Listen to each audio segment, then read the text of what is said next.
Hi, everyone. Ashley Mailloux, Mike Beer here with the Daily Racing Forum, taking a look at one of the stakes races this Saturday down at Gulfstream Park. Their last two races are stakes. We'll focus in here on race number 10, the Sunshine Classic for the 4-year-olds and upwards, the Florida breds, going a mile and a 16th here on the main track. And as we take a look at the field here, Mike, I think several in here are probably happy that Steel Sunshine's a Kentucky bred. They don't have to face him in this race, but I do think it opens it up slightly, but in my opinion, on paper, the main two look to be the 4 and the 6. I thought so too. I suspect they'll be the two favorites in some order. I think you could make cases for some of the other horses in here, Ashley, but the 4 and the 6 are supposed to be tough. It's a short field, but a pretty good one. We do have the last two winners of this race are both back in this field. Yeah, nice to see some of these horses that are a little bit more experienced and older still competing at good ranks. We'll take a look at the time form, pace projection. I think this is actually where things are really interesting with a compact field.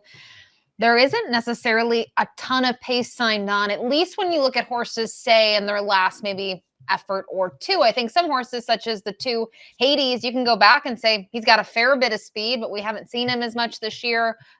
He looks like he's getting back on track. And I just think from a pace perspective alone, it's a little bit of an intriguing race. Yeah, I'm with you on that. We'll see how it plays. I mean, Neil Equos, I guess, having an outside post here with a short run to the first turn. They probably do want to get a little aggressive from out there and see if he can get himself at least over somewhere forward in this race. But yeah, I think your point's well taken about Hades too, because I feel like they haven't been that aggressive with him recently, but he's been in some pretty fast paced races. I think this race is going to play out differently. Maybe he gets to the front from an inside post. And the quicker they go, do note that the 5 Lightning Tones does have that LP flag attached to him, and that's just his style. He is a closer through and through, so no question mark about really how he'll sort of be positioned early on. But we'll dive into it here with the number 1 Pure Class. First off the claim, a pretty expensive claim last time out for $62,500. Comes out of the barn of David Fox. Now with Laura Caceres, was having a very good meet. I just guess my concern is you can see this horse has some back class, has some good races, Mike, and then, was in for the tag for 100 after not being in for a tag, and then goes to 62.50. It just felt like maybe his prior connections, they weren't, afraid to lose him. Yeah, those last two races where they offered him up too. He didn't run particularly well either time. There's some distance concerns with this horse as well. Listen, he's got a race or two that's going to give him at least some kind of a chance in here, but he's also got several flaws that might be a little bit too much to overcome. Yeah, and his furthest distance so far in his career, as you mentioned, he's going to test himself here at a mile 16, is a mile. And at Gulfstream Park, we know that's one turn. The 2 Hades, he's a little intriguing. I remember when he sort of got his career started, there was a lot of hype behind him. Joe Orsino did a great job developing him. And then he sort of, fell off the map a little bit later in 2024. And I will say, kind of looking at his efforts this year, I know his number wasn't that good last time. I watched the replay. I did think it was a strong effort, something that you'd want to see him kind of, coming into a race like this with that under his belt. I thought he ran well last time too, and that was on the back of that 1-turn mile back 2 starts back in October where he didn't run well that day, but that was a super slow pace that he was behind. So I thought he had an excuse that day. There's probably the right trip coming for him in here. I think that's what maybe that I liked most about him, because if I'm being honest, I don't love his overall form. You mentioned he started out with potential. This horse, he beat Fierceness in the Holy Bull in his 3rd career start, but that was 2 years ago now, and it was his peak. He hasn't really gotten that much better since then. Yeah, and I think the concern was, I loved when he won his 2nd career race, and then you mentioned he beats Fierceness.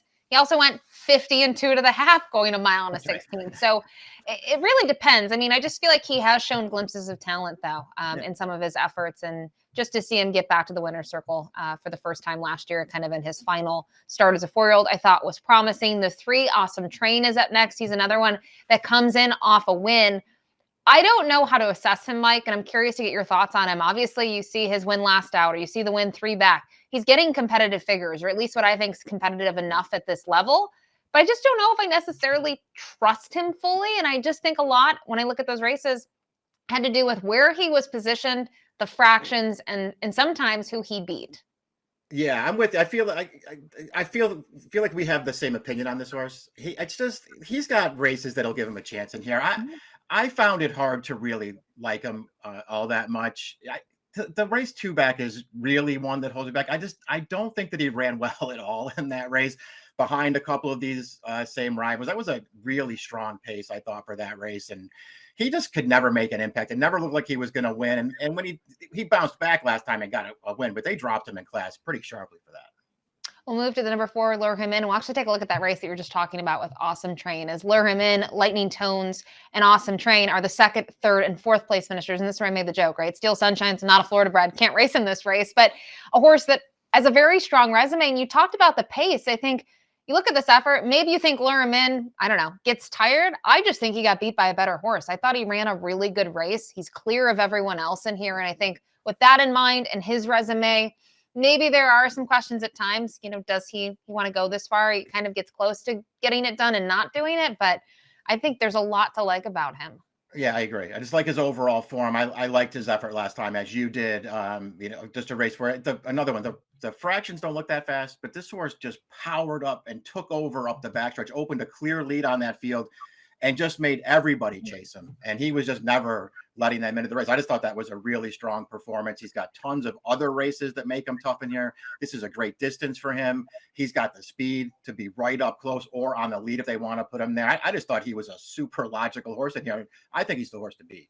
And I think in some ways it's interesting to see that he's a little bit more forward at this point in his career. Got to remember, he's a newly turned 9-year-old. But when you go back to 2024, he almost circled the entire field in here. So it seems as of late, you don't see this often. He's a little bit better by being forward. He doesn't need the lead to win. The 5, Lightning Tones, comes up next. He's a horse that won 2 races last year after going 0 for 8 in 2024. And he's had some really big figures, especially when you look at 4 out of his last 5 starts. I don't know how you assess him. I just don't trust him winning. I feel like he closes from off of it. He comes with a strong run, but it just never seems to be good enough. Right. And I think that's the main issue I have with him too. Is just he's fits really, really well with horses like this. Of course, he did win this Sunshine Minutes Classic last year. So this is the right race to run him in, but he's, to me anyway, way more pace dependent than his main rivals are in here. And that just really holds me back. He was badly compromised by a slow pace in that 1-turn mile. But the race before that he won, that was a super strong pace where he came from last to first to win. He needs some things to go in his favor if he's going to beat these horses. And I'm not sure he's going to get the pace that he needs. And then rounding out the field is the 6, Neo Equus here for Saffie Joseph Jr., a horse that, they started him sprinting. They participated in the Florida Sire Stakes, and then they stretched him out, and he ran well. He was 3rd in the Fountain of Youth, 3rd in the Florida Derby. They tried the Kentucky Derby, and then they made this effort a little bit to kind of cut him back in distance. And I understand Charlestown wasn't necessarily a cut back in the number of turns that he was going with, it being a smaller configuration. But there has been a conscious effort to kind of turn him to a sprinter. Now they're going to stretch him back out. What do you think about that? I mean, obviously we know he can run well around 2 turns. I guess it's up to him to prove it that he's really a 2-turn horse, but I just don't see how you would judge it. I don't see how you could look at him right now, Ashley, and say he's better sprinting, because the only times that they went long with him are the Fountain of Youth. He's 3rd to Sovereignty, beaten less than 3 lengths. The Florida Derby, he's 3rd again behind Sovereignty. He runs really well in that race. And then the Kentucky Derby, which is a total toss.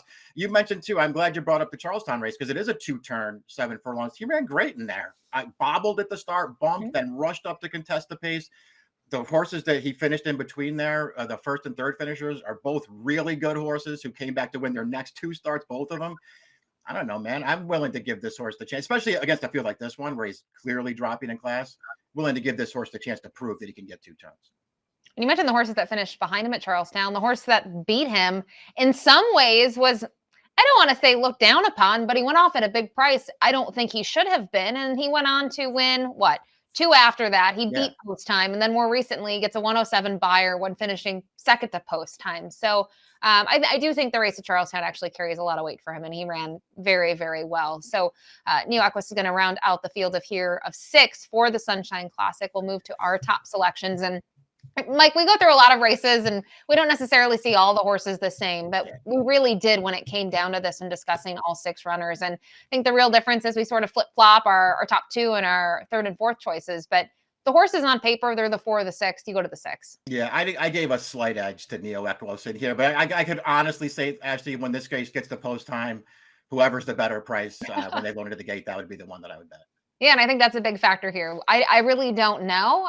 My gut tells me I it's know. probably going to be the outside that goes off favored, but I've been wrong before. I could be wrong again. So 6425 for Mike, 4652 for me. It's race 10 of 11 this Saturday at Gulfstream Park, the Sunshine Classic. Good luck.